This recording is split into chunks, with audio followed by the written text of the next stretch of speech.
नेकी का सिला। यह कहानी एक गांव के एक मेहनती और नेक दिल किसान रहमत अली की है, जो हमेशा दूसरों की मदद करने में पेश पेश रहता था।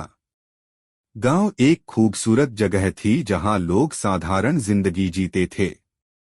रहमत अली की जिंदगी भी आम किसानों जैसी थी, लेकिन उसकी पहचान उसकी नेकी और लोगों की मदद करने की आदत थी। रहमत अली की जमीन ज्यादा जरखेज नहीं थी, लेकिन वह अपनी मेहनत से अपनी जरूरतें पूरी करता था।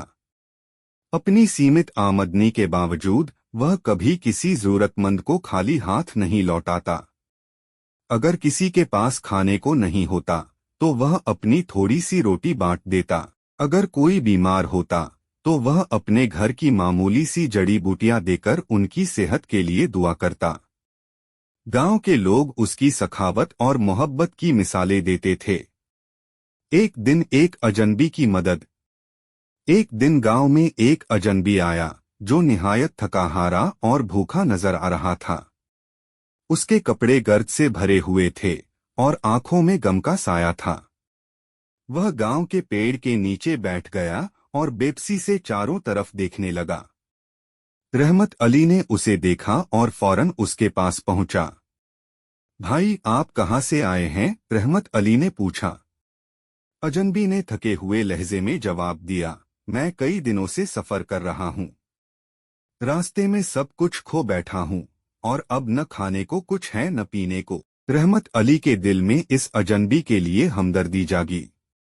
उसने अपने पास मौजूद एकमात्र रोटी और मटके का पानी निकालकर अजनबी को दे दिया। यह लो भाई, इसे खाओ और अपनी ताकत बहाल करो। अजनबी ने रहमत अली का शुक्रिया अदा किया और कहा, अल्लाह तुम्हें इस नेकी का सिला देगा। कुछ महीनों बाद गांव में खत पड़ गया। बारिशें न होने की वजह से खेत सूखने लगे और लोगों को खाने पीने के लिए कुछ भी मयस्सर न रहा। रहमत अली की जमीन भी बंजर हो गई और उसके पास कुछ भी बाकी न रहा। लेकिन उसने अपनी उम्मीद नहीं छोड़ी और अल्लाह पर भरोसा रखा। अल्लाह मेरी नेकियों का सिला जरूर देगा, वह खुद से कहता। गांव के हालात बदतर होते जा रहे थे। लोग अपनी जमीनें बेचने पर मजबूर हो गए। रहमत अली के पास जमीन का एक छोटा टुकड़ा रह गया था, लेकिन वह भी अब खाली हो चुका था। उसके घर के हालात दिन ब दिन खराब होते जा रहे थे। फिर भी जब कोई मदद मांगने आता, तो वह अपनी इस्तिताअत के मुताबिक उनकी मदद करता। एक दिन गांव में एक शख्स आया जो निहायत अमीर लगता था। उसके कपड़ों और अंदाज से लग रहा था कि वह कोई बड़ा व्यापारी है। वह सीधा रहमत अली के घर आया और बोला, क्या आप मुझे पहचानते हैं? रहमत अली ने गौर से उसे देखा लेकिन पहचान न पाया। मुझे माफ कीजिए, लेकिन मैं आपको याद नहीं कर पा रहा।